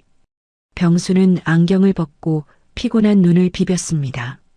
15년을 함께 일해온 부하의 배신이 가슴을 무겁게 짓눌렀어요. 바로 그때였습니다. 회장실 문이 거칠게 열렸어요. 이상준이 술에 취한 얼굴로 비틀거리며 들어왔습니다. 양복은 구겨져 있었고 넥타이는 느슨하게 풀려 있었어요. 눈은 충혈되어 붉게 물들어 있었습니다. 며칠 동안 잠을 제대로 자지 못한 것이 역력했어요. 병수는 천천히 의자에서 일어났습니다. 두 사람 사이의 공기가 팽팽하게 당겨졌어요. 창밖으로는 먹구름이 몰려오고 있었고 멀리서 천둥 소리가 희미하게 들려왔습니다. 그만 좀 하시죠, 회장님. 이상준의 목소리는 갈라져 있었습니다. 그는 책상 앞으로 다가가며 주먹을 불끈 쥐었어요. 손이 미세하게 떨리고 있었지만 눈빛만은 날카로웠습니다. 오랜 시간 억눌러왔던 감정들이 폭발하기 직전이었어요. 저도 이 회사를 키운 사람입니다. 15년을 바쳤어요. 청춘을 다 바쳤다고요. 이상준은 책상을 내리쳤습니다. 쿵 하는 소리가 조용한 사무실에 크게 울렸어요. 병수는 움직이지 않았습니다. 차가운 눈빛으로 이상준을 바라볼 뿐이었어요. 이상준은 비웃음을 터뜨렸습니다. 그 웃음에는 자조와 분노가 섞여 있었어요. 그는 흐트러진 머리를 쓸어 올리며 말을 이었습니다. 그런데 왜 그놈만 믿습니까? 태연이라는 그 하청업체 출신만. 병수의 눈빛이 더욱 차갑게 가라앉았습니다. 그는 천천히 입을 열었어요. 사람은 기술이 아니라 양심으로 키우는 거야. 그 한마디에 이상준의 얼굴이 불그락푸르락 변했습니다. 그는 주머니에서 뭔가를 만지작거리며 한 발짝 더 다가갔어요. 술 냄새가 진동했습니다. 이상준은 갑자기 책상 위에 서류철을 집어들어 바닥에 내동댕이 쳤습니다. 서류들이 사방으로 흩날렸어요. 그중 일부가 창문에 부딪혀 떨어졌습니다. 병수의 명패도 함께 떨어져 깨졌어요. 날카로운 파편이 바닥에 흩어졌습니다. 양심? 양심이라고요? 이상준의 목소리가 점점 커졌습니다. 그는 떨리는 손으로 자신의 가슴을 가리켰어요. 당신은 그 양심으로 날 이용했죠. 평생 이인자로 살게 만들었어요. 아무리 일해도 아무리 성과를 내도 전 영원히 부하일 뿐이었잖아요. 병수는 여전히 침묵을 지켰습니다. 그 침묵이 이상준을 더욱 미치게 만들었어요. 이상준은 비틀거리며 창가로 걸어갔습니다. 밖에서는 빗방울이 떨어지기 시작했어요. 유리창에 빗물이 줄줄 흘러내렸습니다. 문 밖에서는 비서가 안절부절 못하고 있었습니다. 안으로 들어가야 할지 말아야 할지 고민하며 문틈으로 상황을 지켜보고 있었어요. 하지만 회장의 별다른 지시가 없는 한 개입할 수 없었습니다. 이상준은 다시 돌아서서 병수를 마주했습니다. 그의 눈에는 눈물이 고여 있었어요. 분노와 배신감, 그리고 서러움이 뒤섞인 눈물이었습니다. 그 서류들, 내가 처리한 게 아니면 누가 처리했겠어요? 회장님도 알고 있었잖아요. 그냥 모른 척 했을 뿐이지. 병수는 천천히 고개를 저었습니다. 그리고 처음으로 목소리를 높였어요. 난 몰랐어. 네가 그런 식으로 일을 처리했다는 걸 정말 몰랐다고. 이상준은 주머니에서 무언가를 꺼냈습니다. 공구용 절연 렌치였어요. 전기 기술자들이 사용하는 도구였습니다. 그것을 손에 쥐고 흔들며 이상준은 웃었어요. 광기 어린 웃음이었습니다. 이제 끝났어요, 회장님. 끝난 건 당신이죠. 바로 그 순간 번개가 번쩍였습니다. 하얀 빛이 회장실을 순간적으로 밝혔어요. 천둥 소리가 건물을 뒤흔들었습니다. 이상준이 렌치를 들고 병수에게 달려들었어요. 병수는 재빨리 몸을 피했지만 완전히 피하지는 못했습니다. 이상준과 몸싸움을 하던 중 균형을 잃고 책상 모서리에 머리를 부딪혔어요. 날카로운 통증이 머리를 관통했습니다. 병수는 비틀거리며 뒤로 물러났어요. 이런 짓 하면 진짜로 돌아올 길 없어. 병수가 경고했지만 이상준은 듣지 않았습니다. 그는 떨어진 렌치를 다시 집으려 했어요. 하지만 그때 병수가 다시 책상 모서리에 세게 부딪히며 쓰러졌습니다. 머리에서 피가 흘러내리기 시작했어요. 이상준은 순간 멈칫했습니다. 자신이 무슨 짓을 한 건지 깨달은 것이었어요. 떨리는 손으로 입을 가렸습니다. 이럴 의도는 아니었어요. 병수는 바닥에 쓰러진 채 가쁜 숨을 몰아쉬었습니다. 피가 계속 흘러나왔지만 의식은 아직 남아 있었어요. 그는 희미한 목소리로 말했습니다. 보안팀, 부르지 말게. 그 말을 끝으로 병수는 의식을 잃었습니다. 이상준은 공포에 질려 뒷걸음질을 쳤어요. 손이 덜덜 떨렸고 다리에 힘이 풀렸습니다. 그는 황급히 회장실을 빠져나갔어요. 엘리베이터 안에서 이상준은 벽에 기대어 무너져 내렸습니다. 거울에 비친 자신의 모습이 낯설었어요. 땀이 비 오듯 흘러내렸고 얼굴은 창백했습니다. 그는 중얼거렸어요. 그 사람만 없었으면, 태연만 없었으면, 나도. 엘리베이터가 1층에 도착했습니다. 이상준은 비틀거리며 건물을 빠져나갔어요. 밖에서는 폭우가 시작되고 있었습니다. 굵은 빗줄기가 거리를 때렸고 번개가 하늘을 갈랐어요. 회장실에서는 병수가 홀로 쓰러져 있었습니다. 피가 카펫을 적시고 있었어요. 창밖의 폭우는 점점 더 거세졌습니다. 마치 하늘이 무언가 큰 일이 일어날 것을 예고하는 것 같았어요. 30분이 지나서야 비서가 이상함을 느끼고 회장실로 들어왔습니다. 쓰러진 회장을 발견한 비서는 비명을 질렀어요. 곧바로 119에 신고했고 은서와 미숙에게 연락을 취했습니다. 구급차 사이렌 소리가 빗속을 뚫고 울려 퍼졌습니다. 응급실로 실려가는 병수의 얼굴은 창백했어요. 의료진들이 서둘러 응급처치를 시작했지만 상태는 위중했습니다. 머리 부상이 심각했어요. 은서와 미숙이 병원에 도착했을 때는 이미 병수가 수술실로 들어간 후였습니다. 두 사람은 대기실에서 불안하게 기다렸어요. 은서는 계속 눈물을 흘렸고 미숙은 딸을 안아주며 달래려 했지만 그녀 역시 떨리는 것을 숨길 수 없었습니다. 바로 그때였습니다. 병원 전체에 불이 꺼졌어요. 정전이었습니다. 폭우로 인해 병원 지역 전체의 전력 공급이 중단된 것이었어요. 응급 발전기가 작동했지만 곧 그마저도 멈췄습니다. 낙뢰로 발전기 시스템이 손상된 것이었어요.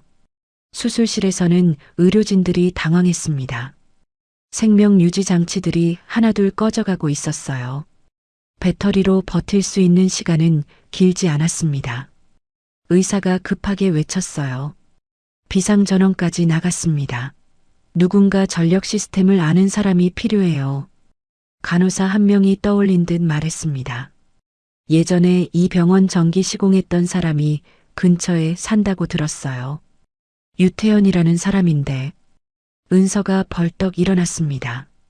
떨리는 손으로 휴대폰을 꺼내 태연에게 전화를 걸었어요.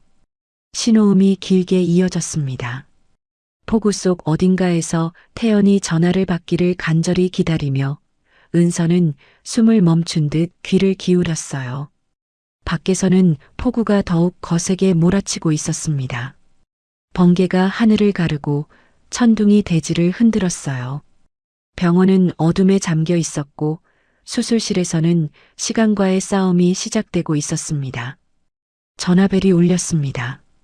태연은 작은 원룸 창가에서 이력서를 정리하다가 휴대폰을 집어들었어요.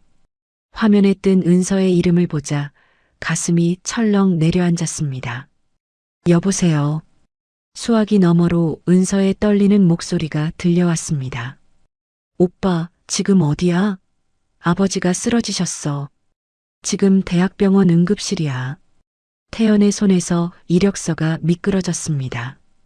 창밖으로는 폭우가 쏟아지고 있었고 번개가 하늘을 가르고 있었어요. 회장이 자신을 내쫓은 건 불과 일주일 전이었습니다. 병원 전기가 다 나갔어. 비상발전기도 안 돼. 수술을 해야 하는데. 은서의 목소리가 점점 작아졌습니다. 태연은 이미 작업복을 꺼내 입고 있었어요. 3년 전 그가 직접 시공했던 병원이었습니다. 전력 시스템의 모든 구조가 머릿속에 그려졌죠. 10분 안에 도착할게. 빗속을 뚫고 달렸습니다. 낡은 오토바이는 무릉덩이를 지날 때마다 크게 흔들렸지만 태연은 멈추지 않았어요. 도로는 이미 물바다가 되어 있었고 신호등마저 꺼져 있었습니다. 온 도시가 어둠에 잠긴 것 같았죠. 병원 앞에 도착했을 때 건물은 칠흑 같은 어둠에 쌓여 있었습니다. 응급실 앞에는 손전등을 든 의료진들이 우왕좌왕하고 있었어요. 태연은 젖은 작업복 차림으로 뛰어들었습니다. 전기 기술자입니다. 발전기실이 어디죠? 간호사가 놀란 눈으로 그를 쳐다봤어요. 빗물이 뚝뚝 떨어지는 작업복, 진흙이 묻은 안전화. 누가 봐도 초라한 모습이었지만 태연의 눈빛만은 확고했습니다. 지하 2층 발전기실로 내려가는 계단은 비상등조차 꺼져 있었어요. 휴대폰 불빛에 의지에 한 걸음씩 내려갔습니다. 발전기실 문을 열자 뜨거운 열기가 얼굴을 때렸죠. 2명의 시설관리 직원이 땀을 뻘뻘 흘리며 차단기를 만지작거리고 있었습니다. 이거 차단기 눌러도 안 들어옵니다. 직원 하나가 소리쳤어요. 태연은 재빨리 상황을 파악했습니다. 메인 차단기는 이미 떨어져 있었고 비상 발전기는 작동하고 있었지만 전력이 공급되지 않고 있었죠. 지금 누르면 폭발납니다. 이쪽 라인을 돌려야 해요. 태연은 공구 가방을 열었어요. 낡았지만 정성스럽게 관리한 도구들이었습니다. 전선 하나하나를 확인하며 연결 상태를 점검했습니다. 여기 전선이 끊어졌네요. 낙뢰 때문인 것 같습니다. 그는 예비 전선을 꺼내 신속하게 연결하기 시작했어요. 손끝의 감각만으로 전선의 상태를 파악하고 정확한 위치에 연결했습니다. 옆에서 지켜보던 직원들이 숨을 죽였죠. 이 병원 설계도를 다 외우신 건가요? 한 직원이 물었습니다. 태연은 대답 대신 작업에 집중했어요. 마지막 전선을 연결하고 천천히 손을 뺐습니다. 그리고 조심스럽게 차단기를 올렸죠. 형광등이 하나둘 켜지기 시작했습니다. 발전기의 굉음이 안정적인 리듬을 찾아갔어요. 복도 끝에서부터 불빛이 퍼져나가는 게 보였습니다. 직원들이 환호성을 질렀죠. 됐습니다. 전기가 들어왔어요. 태연은 급하게 계단을 올라갔습니다. 수술실이 있는 3층으로 향했어요. 복도에는 이미 의료진들이 분주하게 움직이고 있었습니다. 수술실 앞에 은서가 서 있었죠. 눈이 마주치자 그녀의 눈에서 눈물이 흘러내렸습니다. 오빠. 태연은 그녀의 어깨를 가볍게 두드렸어요. 말은 필요 없었습니다. 수술실의 무영등이 환하게 켜졌고 모니터에서는 규칙적인 전자음이 울려 퍼졌죠. 삑삑삑. 생명의 소리였습니다. 미숙이 복도 끝에서 달려왔어요. 그녀 역시 빗물에 젖어 있었습니다. 태연을 보자 그녀는 아무 말 없이 그의 손을 꼭 잡았죠. 차갑고 젖은 손이었지만 그 어떤 말보다 따뜻한 감사가 전해졌습니다. 태연아, 정말 고마워. 미숙의 목소리에는 진심이 담겨 있었습니다. 태연은 고개를 숙였어요. 수술은 4시간이나 계속됐습니다. 그동안 태연은 발전기실을 오가며 전력 상태를 점검했어요. 폭우는 여전히 계속되고 있었고 언제 또 문제가 생길지 몰랐으니까요. 옷은 이미 젖었다 마르기를 반복했고 피로가 몰려왔지만 그는 자리를 떠나지 않았습니다. 새벽 4시 수술실 문이 열렸어요. 의사가 마스크를 벗으며 나왔습니다. 은서와 미숙이 벌떡 일어났죠. 수술은 성공적입니다. 회복실로 옮기겠습니다. 안도의 한숨이 터져 나왔어요. 은서는 그 자리에 주저앉아 울음을 터뜨렸고 미숙은 의사에게 연신 고맙다고 인사했습니다. 태연은 조용히 벽에 기대어 있었죠. 회복실로 옮겨진 병수를 보러 들어갔을 때였습니다. 아직 의식이 돌아오지 않은 그의 얼굴은 창백했어요. 하지만 가슴은 규칙적으로 오르내리고 있었죠. 살아있다는 증거였습니다. 병수의 눈꺼풀이 조금씩 떨렸어요. 그리고 천천히 눈을 떴습니다. 흐릿한 시야 속에서 가장 먼저 본 것은 젖은 작업복을 입고 서 있는 태연이었죠. 병수는 힘겹게 입을 열었습니다. 이 사람, 또 날 살렸구나. 작은 목소리였지만 그 안에는 많은 의미가 담겨 있었어요. 태연은 무슨 말을 해야 할지 몰라 그저 서 있었습니다. 창밖으로 동이 트고 있었습니다. 폭우는 멈췄고 구름 사이로 햇빛이 비치기 시작했어요. 긴 밤이 끝나고 새로운 아침이 오고 있었죠. 태연은 조용히 병실을 나왔습니다. 복도 창문으로 보이는 도시에는 하나둘 불빛이 켜지고 있었어요. 그날 밤 태연은 단순히 전기를 복구한 게 아니었습니다. 끊어졌던 인연의 전선을 다시 이었고 식어가던 가족의 온기를 되살렸죠. 때로는 위기가 기회가 되고 절망이 희망이 되기도 합니다. 폭우가 지나간 자리에는 더 맑은 하늘이 펼쳐지는 것처럼요. 병수가 퇴원한 지 일주일이 지났습니다. 대한전기산업 본사 건물은 평소와 다름없이 분주했지만 내부에서는 거대한 폭풍이 몰아치고 있었어요. 감사팀이 밤낮 없이 서류를 뒤지고 있었고 회계 장부를 한 줄 한 줄 검토하고 있었죠. 감사팀장이 두꺼운 파일을 들고 회장실로 들어갔습니다. 병수는 아직 얼굴이 창백했지만 눈빛만은 예전처럼 날카로웠어요.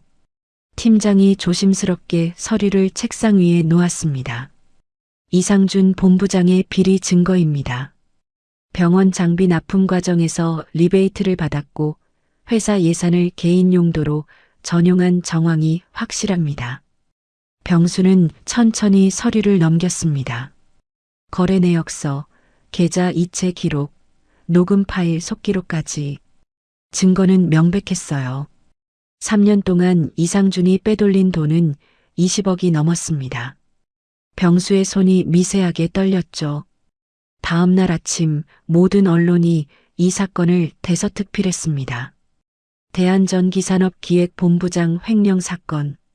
신문 일면에는 이상준이 검찰청으로 끌려가는 사진이 실렸어요.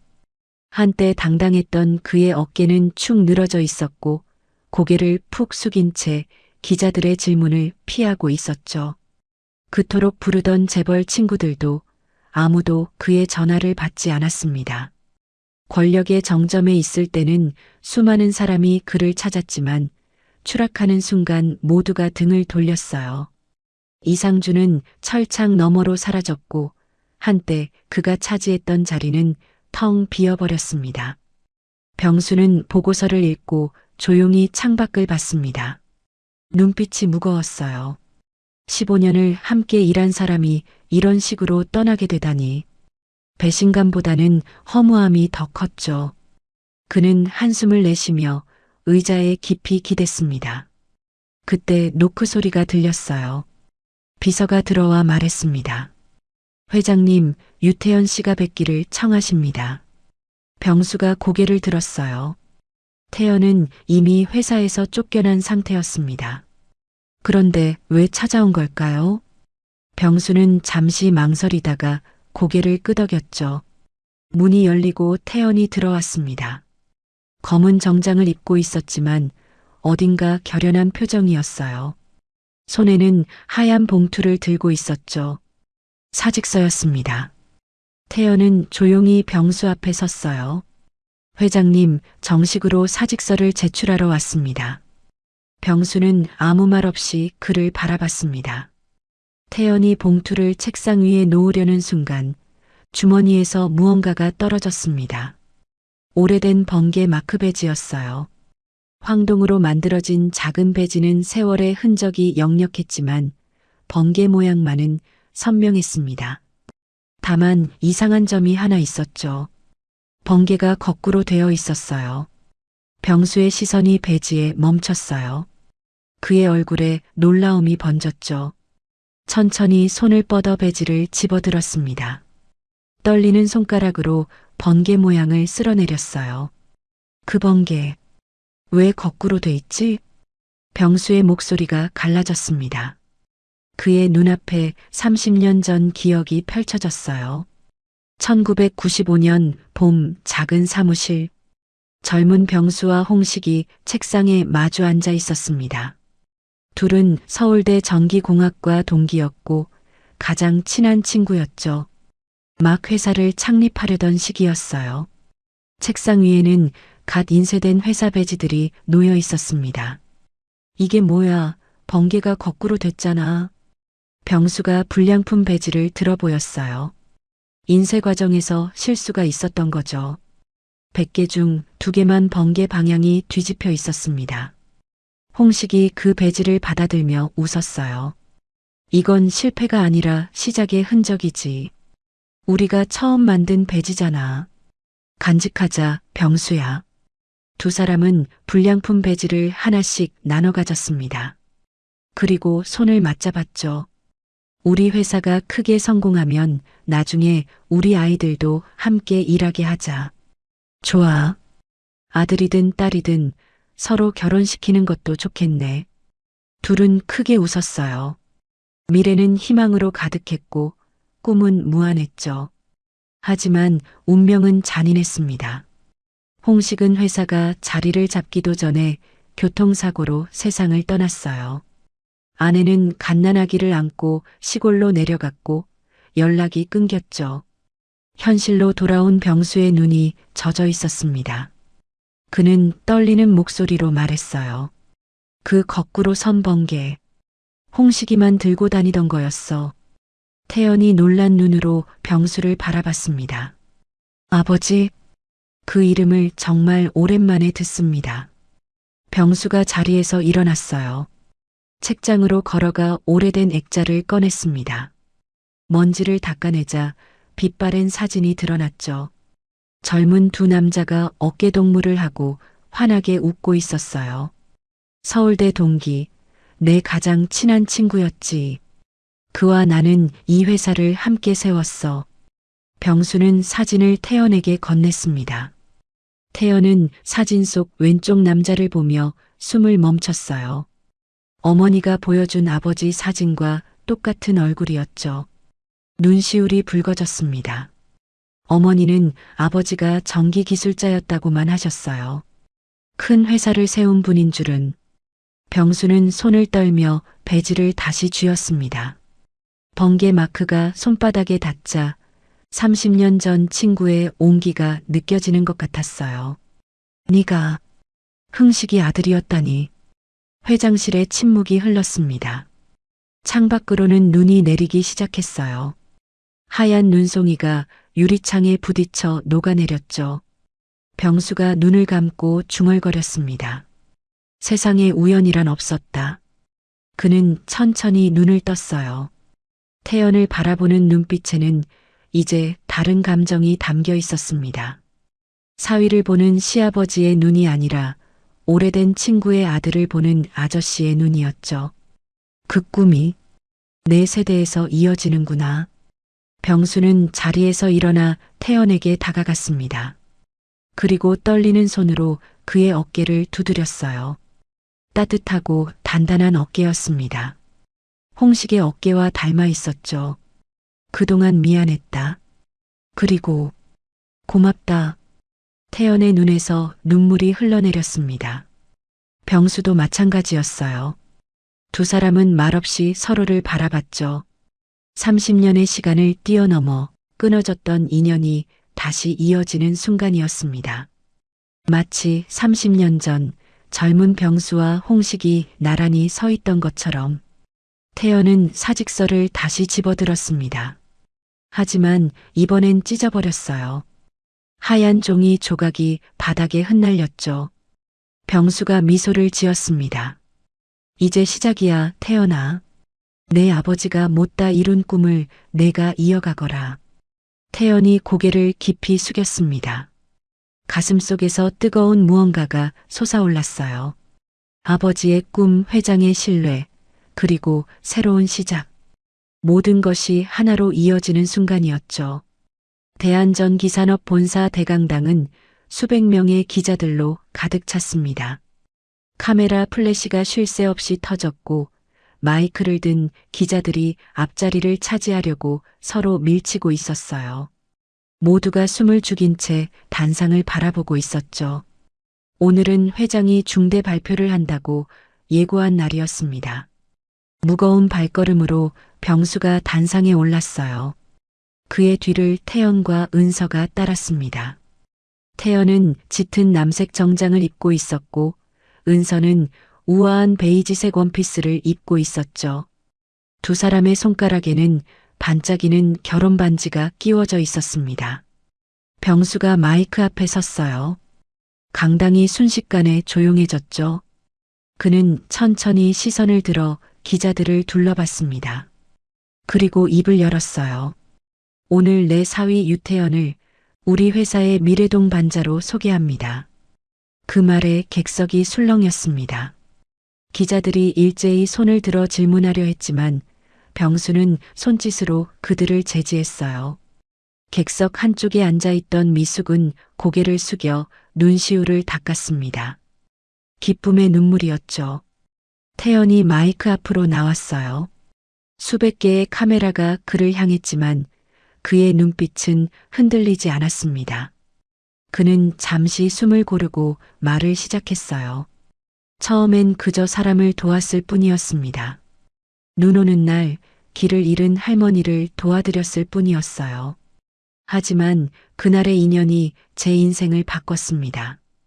태연은 주머니에서 낡은 번개 배지를 꺼내 들었어요. 카메라들이 일제히 주민했죠. 이 거꾸로 선 번개처럼 때로는 뒤집어진 인연이 진짜 길을 보여줍니다. 전기도 사람도 결국 연결되어야 살아있습니다. 병수가 태연의 어깨에 손을 올렸어요. 그리고 미숙을 바라보며 말했습니다. 이제야 내 아내가 왜 당신을 도왔는지 알겠군.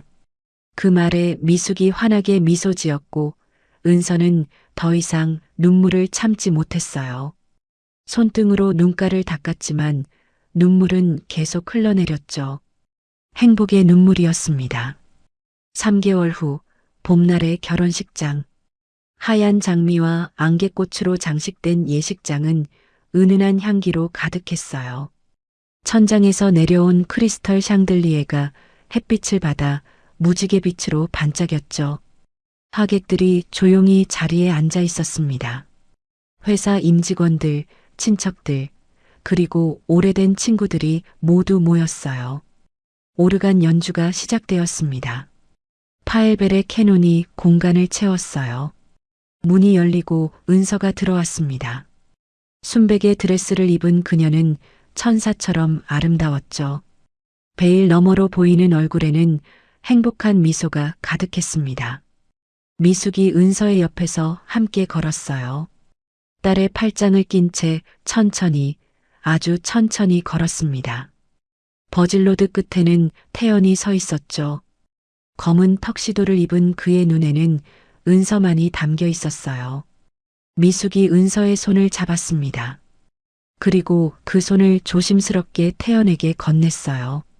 두 사람의 손이 맞닿는 순간 미숙이 작게 속삭였습니다. 이제는 서로를 지켜주는 사람이 되어야 해요. 태연이 고개를 깊이 숙였고 은서가 어머니를 꼭 안았어요. 미숙은 딸의 등을 토닥이며 자리로 돌아갔습니다. 병수가 일어서서 마이크를 잡았어요. 우리 가족은 오늘 새로 이어집니다. 피가 아니라 마음으로. 주례사는 짧았지만 진심이 담겨 있었어요. 태연과 은서가 서로를 바라보며 반지를 교환했습니다. 은색 반지가 손가락에 끼워지는 순간 두 사람은 부부가 되었죠. 신랑님, 신부님께 입맞춤을 허락합니다. 태연이 은서의 베일을 들어 올렸어요. 그리고 조심스럽게 그녀의 입술에 입을 맞췄습니다. 하객들이 박수를 쳤고 꽃잎이 하늘에서 쏟아졌어요. 분홍색과 흰색 꽃잎들이 두 사람 위로 날렸죠. 결혼식이 끝나고 피로연이 이어졌습니다. 태연과 은서가 하객들에게 인사를 하며 돌아다녔어요. 모두가 축하의 말을 건넸고 두 사람은 행복한 미소로 답했죠. 저녁이 되자 하객들이 하나둘 떠나기 시작했습니다. 밖에는 비가 내리기 시작했어요. 봄비였죠. 부드럽고 따뜻한 빗방울이 거리를 적셨습니다. 태연과 은서, 그리고 병수와 미숙이 결혼식장 입구에 서 있었어요. 태연이 우산을 펼쳤습니다. 그리고 그 우산을 미숙에게 씌워줬어요. 미숙이 놀란 듯 그를 바라봤죠. 빗속에서 그녀의 눈가가 촉촉해졌습니다. 미숙이 미소 지으며 말했어요. 그날 처음 만난 날을 떠올리며 눈 대신 비가 내리고 있었지만 그때처럼 태연은 우산을 씌워주고 있었죠. 태연이 고개를 끄덕였습니다. 그날이 없었다면 오늘도 없었겠죠. 병수가 아내의 어깨를 감쌌어요. 네 사람은 비를 바라보며 나란히 서 있었습니다. 빗소리가 조용히 거리를 채웠죠. 가로등 불빛이 빗방울을 비추며 반짝였어요. 병수의 목소리가 조용히 울려 퍼졌습니다. 혼잣말 같기도 하고 하늘에 있는 친구에게 하는 말 같기도 했어요. 세상에 우연이란 없었다. 결국 모든 인연은 돌아와 제자리를 찾는 법이지. 두 사람의 결혼 반지가 가로등 빛을 받아 반짝였습니다. 미숙과 병수가 서로를 바라보며 미소 지었어요. 비는 계속 내리고 있었습니다. 태연은 생각했어요. 10만 원으로 시작된 인연이 이렇게 큰 사랑으로 이어질 줄은 몰랐다고. 길을 잃은 할머니를 도운 것이 자신의 인생을 완전히 바꿔놓을 줄은 몰랐다고. 하지만 이제 알았죠. 모든 만남에는 의미가 있고 모든 인연에는 이유가 있다는 것을. 대한전기산업 본사 건물이 멀리 보였어요. 최상층에 불이 켜져 있었죠. 그곳은 이제 태연이 일할 곳이었습니다. 아버지가 이루지 못한 꿈을 이어갈 곳이었어요. 거꾸로 선 번개 배지처럼 때로는 뒤집힌 길이 진짜 운명으로 이어지는 법이었죠. 비가 그치고 무지개가 떴습니다. 도시 전체를 가로지르는 커다란 무지개였어요. 네 사람은 무지개를 바라보며 걸었습니다. 새로운 가족으로 하나의 인연으로 이어진 채로 그들의 발걸음은 가벼웠고 마음은 따뜻했어요. 이야기는 여기서 끝이 났습니다. 하지만 그들의 인생은 이제 시작이었죠. 10만 원의 인연이 만든 기적, 그것은 사랑이었고 가족이었으며 영원한 연결이었습니다. 오늘 이야기를 끝까지 들어주셔서 감사합니다. 어디에서 이야기를 듣고 계신지 댓글로 남겨주시면 한 분 한 분 반갑게 인사드리겠습니다. 오늘도 행복하시고 건강한 하루 보내시길 간절히 바랍니다. 다음 이야기로 찾아뵙겠습니다. 햇살 같은 이야기였습니다.